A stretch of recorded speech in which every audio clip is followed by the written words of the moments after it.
The grand chamber of the Galactic Council was never silent. Even in moments of pause, there was always a low hum of voices, the soft clicking of translation nodes, and the faint glow of floating data screens. Hundreds of species gathered here, each different in shape, sound, and thought. This place was meant to represent unity across the stars. On this cycle, something was wrong. One of the seats stood empty. It was not just any seat. It was the place reserved for the human delegation, a simple platform designed to fit many body types with a small symbol of Earth suspended above it. The symbol glowed faint blue as it always had, but there were no humans standing beneath it. No movement, no voices. At first, the absence went unnoticed. Delegates arrived in waves, some floating, some walking, some carried by mechanical frames. Conversations flowed as they always did. Trade quotas were discussed. Border disputes were quietly argued. Minor species waited patiently for their turn to speak. Then the opening bell sounded. The council speaker, a tall being of layered crystal and light, called the assembly to order. One by one, delegation lights activated, signaling presence and readiness. Green, gold, violet, amber. Blue did not activate. A murmur spread through the chamber. The speaker paused. The pause stretched longer than normal. Human delegation, the speaker said, its voice translated into thousands of frequencies at once. Please signal readiness. Nothing happened. A soft ripple of confusion moved through the delegates. Humans were often late by council standards, but never absent. They valued punctuality, even if they disliked ceremony. The speaker tried again. Human delegation confirmed presence. Still nothing. A member from the Threxian Union shifted in irritation. Perhaps their ships were delayed, it said. Humans rely too much on unstable travel lanes. Another delegate, long-bodied and calm, replied, "Their vessels arrived 3 rotations ago. I observed them personally." The murmur grew louder. Behind the speaker, a senior council aide accessed the chamber systems. Status lights flickered across the central display. The human embassy status line appeared. Active no. Communication link closed. Delegation status withdrawn. The words hung in the air. Withdrawn. The speaker stiffened, its crystalline form dimming slightly. Clarify, it said to the aide. The aide hesitated, then projected the message to the entire chamber. The human delegation submitted a formal withdrawal notice at the end of the previous cycle. All talks, negotiations, and council participation are suspended until further notice. Silence fell, sudden and complete. Withdrawn was not a word used lightly. It meant more than leaving a meeting. It meant stepping away from treaties, trade discussions, joint research, and shared security talks.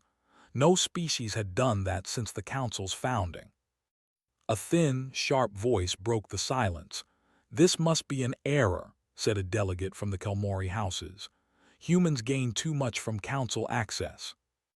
"They always complain," another said, "about fairness, about procedure, about influence, but they stay." "They stayed," someone else corrected.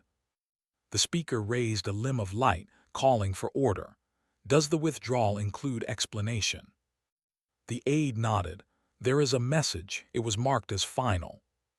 At the speaker's signal, the message appeared above the empty human seat. The text was short, simple, direct. Humanity withdraws from the Galactic Council effective immediately.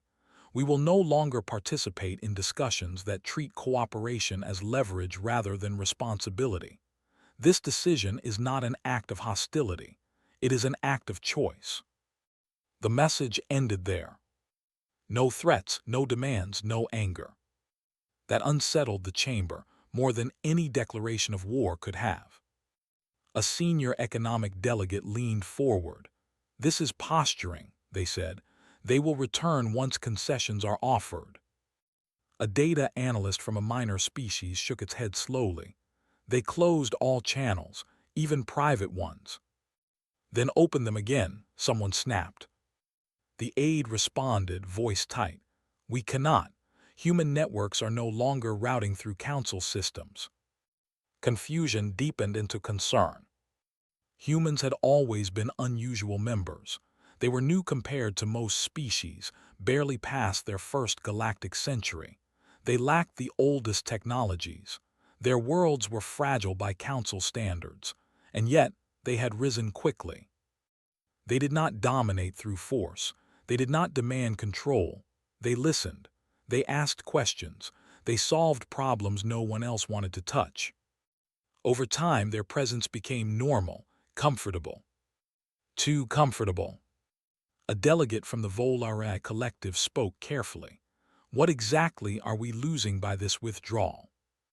The question was simple. The answer was not. Trade specialists began pulling data. Scientific observers checked collaboration logs. Logistics coordinators reviewed shipping schedules. One by one, small alarms began to appear. Human-managed supply chains supported dozens of trade routes. Their optimization systems reduced travel time across unstable regions. Without them, delays would grow. Human research teams co-authored a surprising number of cross-species projects. They were not always leaders, but they were often the ones who connected ideas.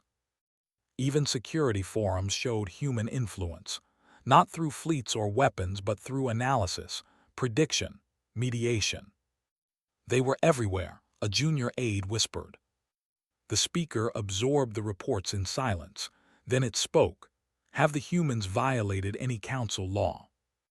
No, the aide said. Their withdrawal follows all established protocols. Then they planned this, said the Threxian delegate, long ago. That thought sent a chill through the chamber. Planning implied patience, confidence, and preparation. A diplomatic envoy stood. We should issue a formal response, express regret, request dialogue. The speaker nodded, prepare the message. Minutes passed. The message was crafted with care, filled with polite language and offers of discussion. When it was sent, the system returned a single response. Delivery failed. The human networks did not acknowledge it. For the first time since humanity joined the stars, the Galactic Council realized it was not in control of the conversation. Across the chamber, some delegates began to feel something unfamiliar. Not anger, not fear of attack, but fear of absence. The empty chair remained, quiet and unchanged, as the council struggled to understand what it meant when a species did not fight, did not argue, and did not beg, but simply walked away. And far beyond the chamber walls, human systems adjusted calmly, exactly as they had planned. The chamber did not return to normal after the session ended. Delegates left their seats, but they did not leave their worry behind. Small groups formed across the wide platforms. Voices were low. Movements were tense. The empty human seat remained in place, its blue symbol still glowing softly as if nothing had changed. The council speaker stayed longer than usual. It reviewed reports again and again, hoping something had been missed. Errors happened. Systems failed. But this time, everything pointed in one direction. The humans had left on purpose. In a nearby strategy hall, senior members gathered for an emergency review. This room was smaller and quieter, shielded from public channels. Only trusted aides and long-standing members were allowed inside. A large display filled the center of the room.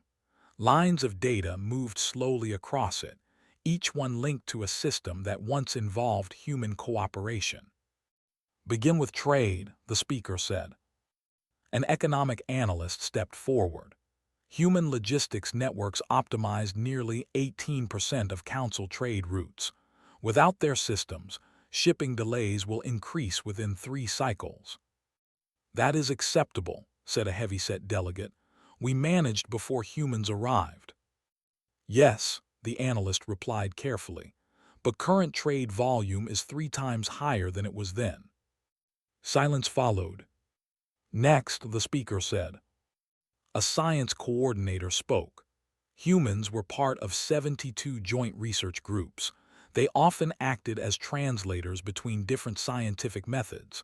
Without them, several projects are already paused due to disagreement. Paused is not failed, someone said. Not yet, the coordinator answered. The reports continued. Each one alone seemed manageable. Together, they painted a troubling picture. Humans were not central leaders, but they were links. They connected systems, people, and ideas. A younger delegate finally voiced what many were thinking. Why would they leave all of this behind? No one answered right away. Humans had often spoken during council meetings about fairness and balance. They questioned voting weights. They questioned how resources were shared. Many older species had found this annoying, even insulting. They were dissatisfied, said a senior member. This is a negotiation tactic. The speaker's light dimmed slightly. Then why remove all contact? That question remained unanswered. Elsewhere across council space, the effects of the withdrawal began to show. Merchant fleets received updated route data that no longer included human optimization paths. Travel times increased. Fuel costs rose. On a research station orbiting a blue-white star, a mixed-species team gathered around a darkened terminal. The human node is offline, said one scientist. It must be a mistake, said another. They always assist with conflict resolution. They are not responding, came the reply. Disputes that humans once smoothed over began to grow sharp edges. Small disagreements turned into stalled progress. No one shouted. No one attacked. Things simply stopped moving forward. Back at the council, news of these slow failures returned quickly. They are harming us, accused a delegate. They are not interfering at all, the speaker replied. There is a difference. The council attempted to regain control. Messages were drafted and sent through neutral channels. Invitations were extended. Offers were hinted. All of them failed. Human systems acknowledged none of it. A communications expert finally spoke with unease. They have not blocked us. They have rerouted around us. That distinction mattered. To block was hostile. To reroute was deliberate.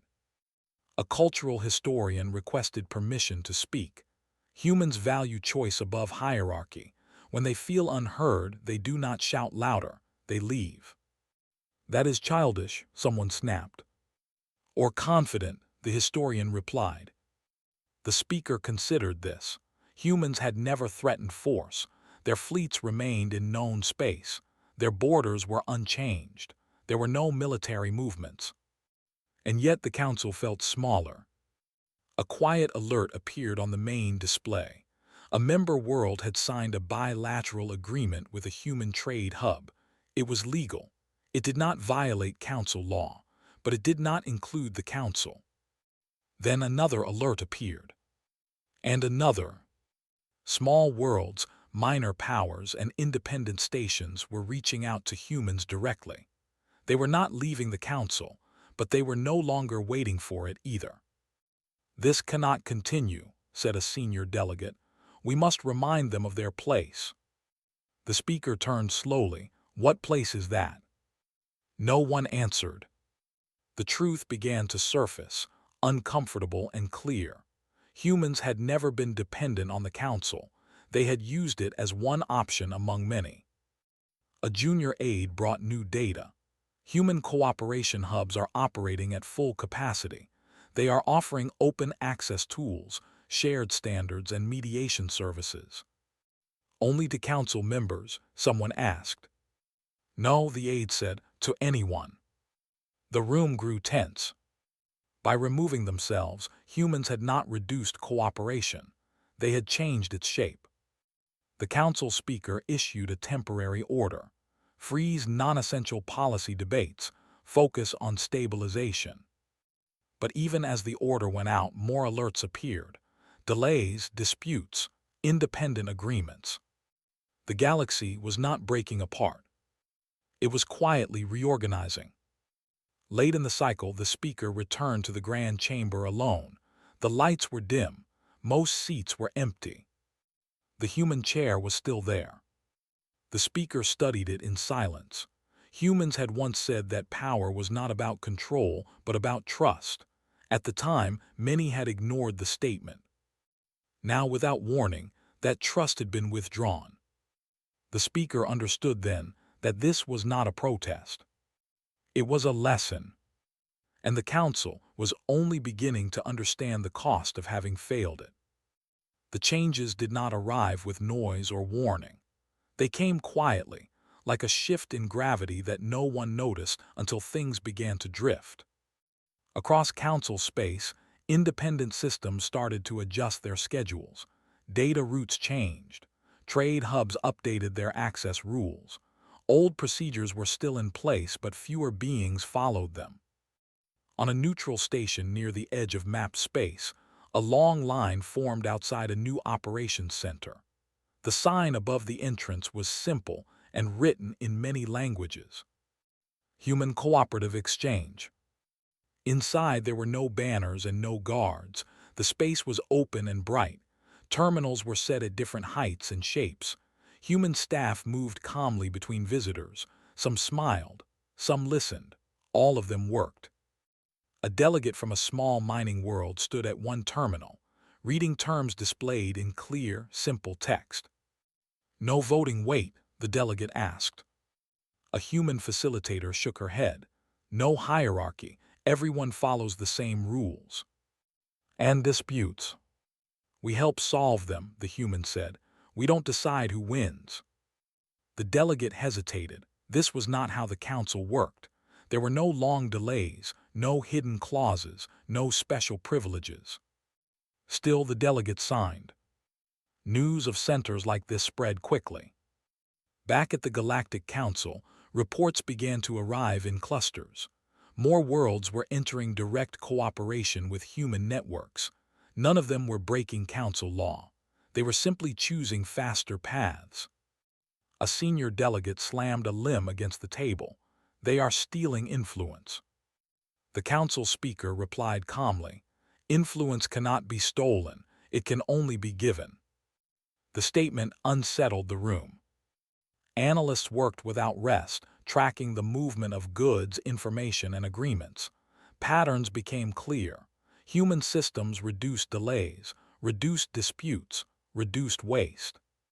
"They are efficient," one analyst said, "too efficient." "Efficiency is not a crime," another replied. "But it makes us slow," the first said. That was the heart of the problem. The council had always believed itself permanent, too large to replace, too important to ignore, but humans had not challenged it directly. They had simply built something parallel. And others were choosing it. On a water world far from the council core, local leaders gathered in a shallow chamber. Projections of trade flows hovered above the water's surface. "Our shipments are late," one leader said. "Council routes are delayed," said another. "Human routes are open," a third said quietly. The group fell silent. No one wanted to offend the council, but no one wanted their people to suffer either. The decision was made without ceremony. Back in council space, the political pressure began to rise. Larger powers accused smaller ones of disloyalty. Smaller ones responded that they were following the rules. "It is legal," they said. "You allowed this." They were right. Humans had insisted on open cooperation laws during their early membership. Many had agreed, seeing no risk at the time. Now, those laws protected human independence. The council speaker reviewed archived footage from years past. Human delegates speaking calmly, asking for fairness, warning against systems that favored a few at the cost of many. At the time, those warnings had been ignored. Now they echoed. A new concern emerged from the Security Council. Human predictive models are no longer shared, an officer reported. "We are losing early warnings on regional instability." "Are humans causing instability?" someone asked. No, the officer said. They are simply no longer preventing it. That distinction spread unease. In several regions, old tensions resurfaced. Nothing violent, just unresolved issues that humans had once helped smooth through quiet mediation. Without them, talk stalled. The council attempted to step in, but its processes were slow. Meetings were scheduled, committees formed. By the time discussions began, some parties had already turned to human mediators. The mediators did not command, they listened. They proposed options. They used shared data and clear language. Agreements were reached. The council was not invited. A cultural analyst presented a troubling summary. Humans are reframing cooperation. They treat it as a service, not a reward. And we treat it as power, another delegate replied. The room fell silent. Late in the cycle, a bold proposal was raised. We should pressure them, said a senior power. Limit access, restrict movement. The speaker turned slowly. Do you believe they did not plan for that? No one answered. Evidence suggested the opposite. Human systems had redundancy, multiple paths, independent supply lines. They had prepared to be cut off, which meant they expected it. That realization changed the mood.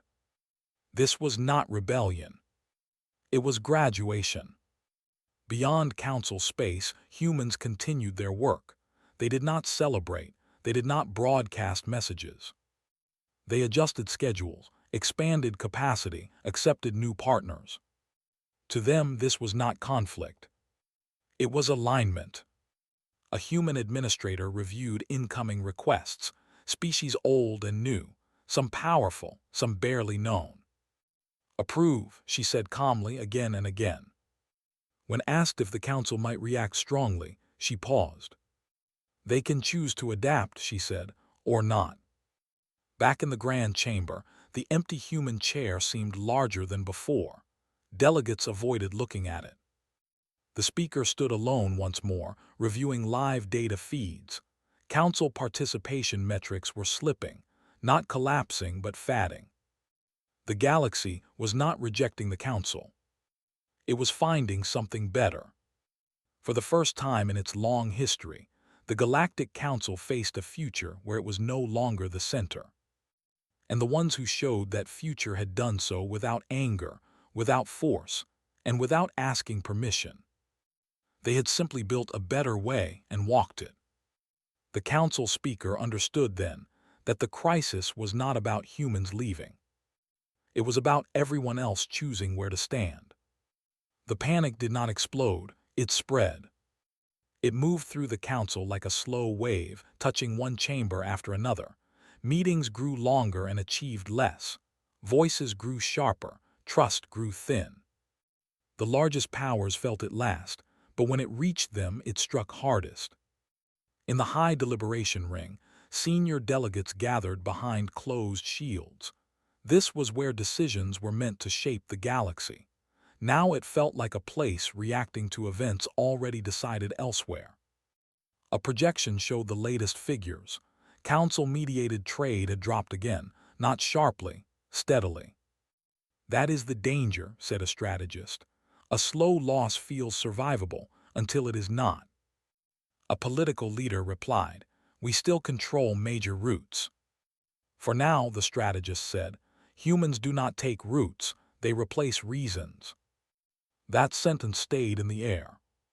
Across the council, pressure grew to act, not to understand but to respond. A proposal moved quickly through committees. It suggested new certification rules for trade networks, rules the human cooperatives did not use. It is not a ban, the proposal claimed. It is a standard. Everyone understood what it was meant to do. The council speaker read the proposal in silence, then asked a simple question. Does this improve cooperation? No one answered. Outside the council, reactions were immediate. Smaller worlds asked for clarification. Human hubs published clear explanations of how the new rules would affect access. They did not protest. They adapted. Alternate certifications appeared within days, shared audits, transparent metrics, open verification. The new systems were faster and easier to understand than the Council's rules. Worlds adopted them. The proposal passed. Its effect was the opposite of what was intended. Anger began to replace denial. "They are undermining us on purpose," a delegate said. "They are responding," the speaker replied. "We are the ones making moves." The distinction no longer mattered to many. In one heated session, a senior power demanded sanctions, limits on human access to shared infrastructure. The speaker allowed the motion to be debated. An infrastructure expert spoke next. "Human systems already operate independently. Sanctions would affect our own networks more than theirs." That quiet truth ended the debate. Elsewhere, the cost became personal. A research collective dissolved after months of disagreement. Humans had once bridged their methods. Without them, compromise failed. A regional alliance collapsed into silence when mediation talks stalled. Humans had once listened longer than anyone else. Nothing broke. Nothing burned. Things simply stopped working. The Council tried to fill the gaps. New mediators were trained. New platforms were built. They were slower, more complex, less trusted. Because trust could not be assigned by vote. It had to be earned. A confidential report reached the speaker late in the cycle. It compared dispute outcomes before and after the human withdrawal. Resolution rates had fallen. Not everywhere. Only where humans had once been involved. The speaker felt something close to regret. Years earlier, humans had proposed reforms, shared leadership, clear limits on power concentration. Most of it had been delayed or softened. Not rejected. Ignored. A historian was invited to speak privately. "Did we fail them?" the speaker asked. The historian considered carefully. "You did not fail to include them. You failed to listen when inclusion was no longer enough." That answer was difficult to dismiss. Meanwhile, human networks continued to grow. They did not advertise. They did not claim moral victory. They published data, usage statistics, dispute timelines, cost reductions. Anyone could see the results. Anyone could join. Some council members did. Quietly, a senior delegate was discovered to be using a human mediation channel for a private dispute. The revelation caused outrage. The delegate responded simply, "It worked." That response spread faster than any argument. The council speaker faced a decision point: continue reacting or attempt something harder. Understanding. An emergency session was called, open to all members. The chamber filled. The speaker addressed them without ceremony. "We are not under attack. We are being compared." Murmurs followed. "We believed cooperation required structure," the speaker continued. "Humans believe it requires trust." A delegate shouted, "Trust can be abused." "Yes," the speaker said, "so can power." The chamber fell quiet. A proposal was raised to invite humans back for dialogue, not negotiation, dialogue. The motion barely passed. The message was prepared with care. No demands, no offers, no threats. It acknowledged mistakes. It asked for understanding. When it was sent, there was no immediate reply. Cycles passed. Some took that as confirmation of rejection. Others waited. Then a response arrived. Not to the council. To the galaxy. Human Networks published a public statement, short, clear. Cooperation must be chosen freely. Systems that rely on control will always fear alternatives. We do not seek to replace anyone. We seek to work with those who choose to work with us. There was no mention of the council. That omission spoke loudly. The speaker understood the message fully. Humans were not asking to return. They were asking the council to decide what it wanted to be. The old center of power felt smaller than ever. Yet, for the first time since the withdrawal, a path forward was visible. It required change. Not from humans. From everyone else. The speaker looked once more at the empty human chair. It was still empty. But now it felt like an invitation rather than a loss. The galaxy did not pause while the council thought. Life continued, ships moved, worlds traded, problems rose and were solved, often without waiting for permission. Inside the grand chamber, the final emergency session was called. Attendance was high, not because rules demanded it, but because fear and hope now shared the same space. The council speaker stood at the center, light steady but subdued. "We face a choice," it said, "not about humans, about ourselves." Some delegates shifted, others watched in silence. "For generations," the speaker continued, "this council believed it was the center of cooperation. We believed others needed us." A pause followed. "We are learning that cooperation can exist without us." That truth no longer caused outrage, it caused reflection. Reports were shared openly this time. No filtering, no soft language. The numbers were clear. Systems that worked with human networks showed higher stability, faster recovery, fewer unresolved disputes. "They do not control," an analyst said. "They support." A senior power asked quietly, "And what do they gain?" The analyst answered, "Reliable partners." That answer felt simple, too simple. A delegate from a small world stood. "Humans treated us as equals from the first meeting, not because we were strong, but because we were present." Others spoke, more than expected. Stories followed, of being heard, of being helped without obligation. No one spoke of conquest. Only cooperation. The speaker listened, then spoke again. "We invited humans into our structure. They invited us into a process." The chamber remained silent. A final proposal was placed before the council. It was not small. It suggested reducing centralized control, shared mediation authority, open standards that could not be owned by any single power. It would weaken the council. It would also save it. Debate lasted a full cycle, not angry, careful, honest. When the vote came, it passed. Barely. The council changed its charter for the first time since its founding. The speaker authorized a final message. This one was not a request to return. It was a statement of intent. "We choose reform," it said. "We choose cooperation that does not depend on control. We are ready to learn." The message was sent through open channels.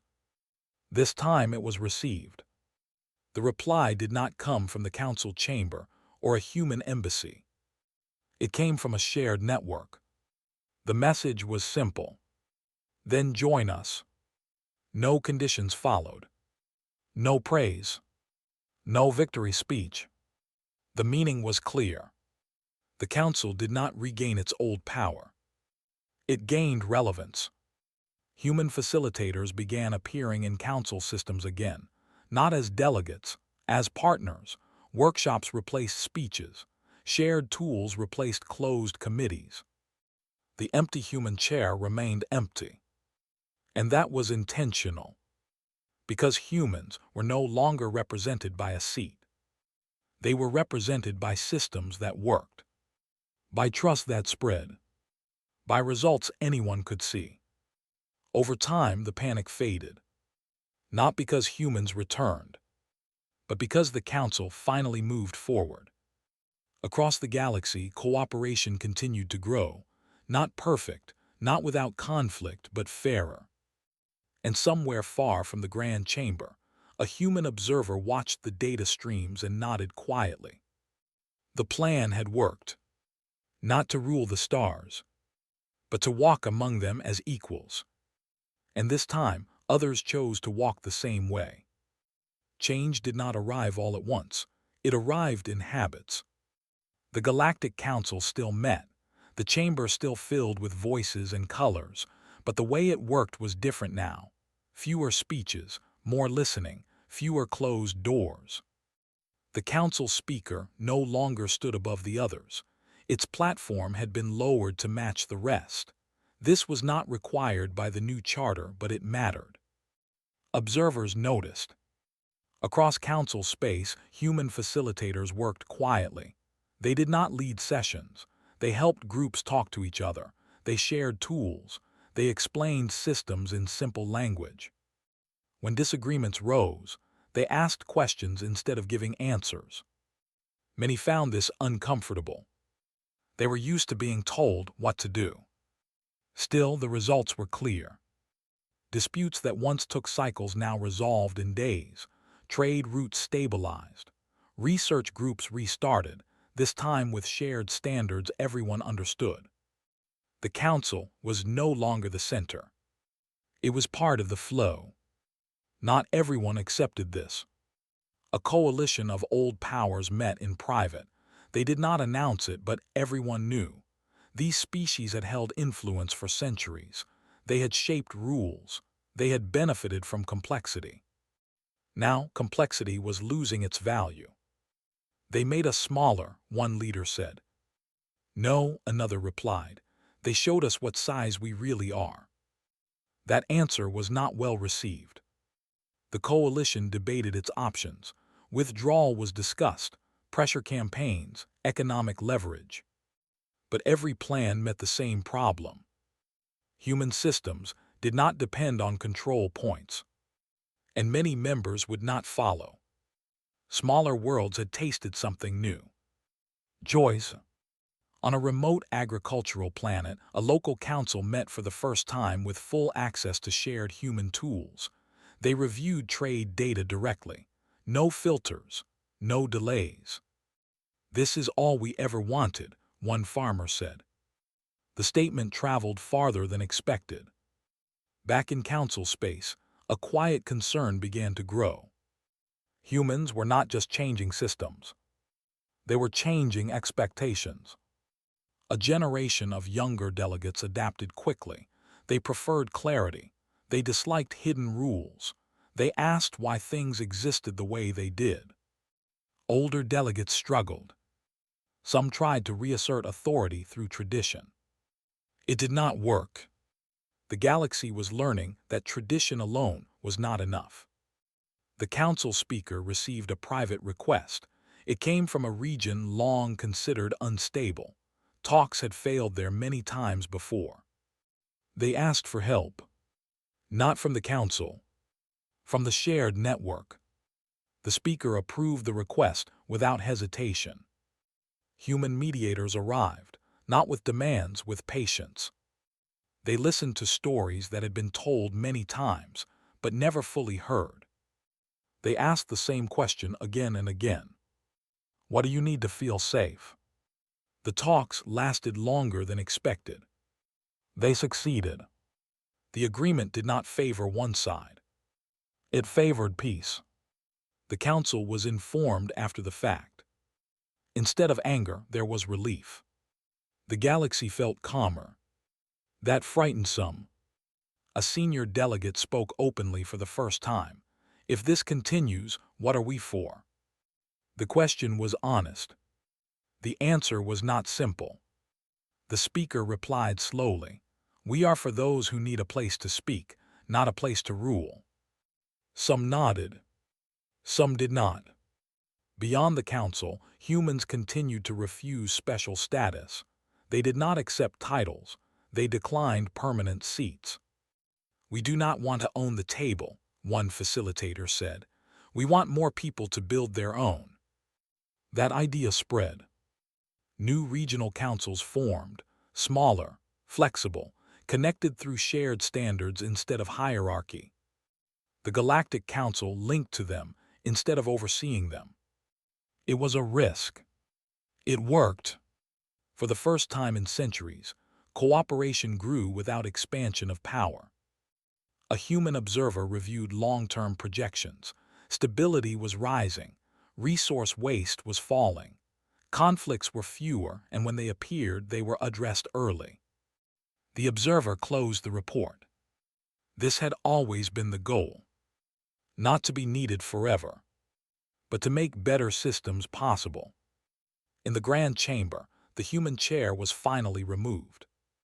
Not in anger, not in rejection, but because it was no longer needed. Humans were everywhere, and nowhere specific. The council did not mourn the change.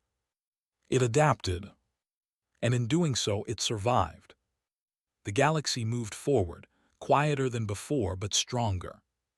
Not because one species led, but because many finally walked together.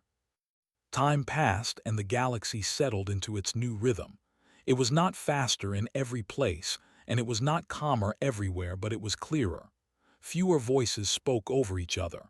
More questions were answered directly. The Galactic Council still existed, but no one called it the center anymore. It was a meeting place, a shared space, a tool. Some old powers accepted this. Others did not. In a distant sector, far from the main trade lanes, a closed gathering took place. No public records marked it. No open channels carried its words. A group of leaders met who believed the galaxy had taken a wrong turn. They spoke of lost influence, of disrespect, of chaos hiding behind simple rules. Humans weakened the structure, one leader said. They made authority optional. Another replied, authority should never be optional. Plans formed quietly, not of war, of pressure. They would build a competing system, one that looked open but was controlled, one that promised stability through firm direction. They believed many would return to it, because fear was still a powerful force. Meanwhile, humans noticed the signs early. They always did. Data patterns shifted, communication clusters tightened, language grew careful. Human observers did not accuse. They shared the information openly. Something is forming, they said. Watch closely. The warning spread through shared networks. Smaller worlds paid attention. They had learned what secrecy usually meant. The new system announced itself soon after. It claimed to restore order. It offered guaranteed outcomes. It promised protection. Its rules were long. Its leadership was fixed. Some worlds considered joining. Change was tiring. Choice required effort. Certainty was tempting. The Galactic Council debated how to respond. Some wanted to oppose it directly. Others wanted to ignore it. The speaker chose a different path. We will observe, it said, and we will remain open. Humans agreed. They did not interfere. They simply made comparisons easy. Clear charts, open data, honest outcomes. Worlds could see which systems solved problems and which only delayed them. The difference grew obvious. The controlled system struggled. Decisions moved upward. Responses slowed. Disputes waited for permission. In the shared network, issues were handled where they appeared. Trust moved faster than command. Worlds began to leave the new system. Quietly, without conflict. Its leaders protested. They accused humans of manipulation.